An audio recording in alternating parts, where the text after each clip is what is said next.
Welcome to my channel easy learning English. શું તમને English બોલવામાં મુશ્કેલી પડે છે? કારણ છે વર્બ્સ યાદ નથી રહેતા. ઘણા વિદ્યાર્થીઓને વર્બ્સના ફોર્મ અને સેન્ટેન્સ બનાવવામાં મુશ્કેલી પડે છે. ગ્રામર શીખવા છતાં ઇંગ્લિશમાં કોન્ફિડન્સ આવતો નથી. તો આ પીડીએફ તમારા માટે જ છે. આ વર્બ પીડીએફમાં તમને મળશે 570+ ડેઇલી યુઝ વર્બ્સના 5 ફોર્મ, ગુજરાતી ઉચ્ચારણ સાથે મિનિંગ.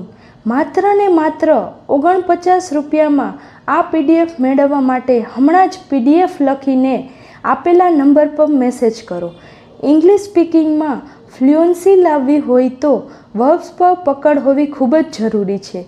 આપણા દરેક વિડીયોમાં આપણે અલગ અલગ વર્બ શીખીશું એક્ઝામ્પલ સાથે. આજનો આપણો વર્બ છે એડ. એડ એટલે ઉમેરવું, જોડવું. તેનો ઉપયોગ થાય છે જ્યારે આપણે કોઈ વસ્તુને બીજી વસ્તુ સાથે ઉમેરીએ ત્યારે એડનો ઉપયોગ થાય છે. Add means to put something with something as to make it more. એડના 5 ફોર્મ થાય છે add, added, added, adding, adds. Example જોઈએ. I add sugar to my tea. She added milk to the coffee.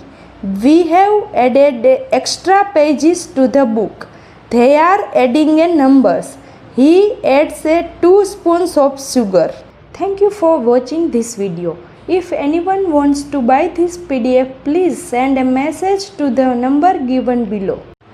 If you enjoyed this video, please like, share and subscribe to our channel.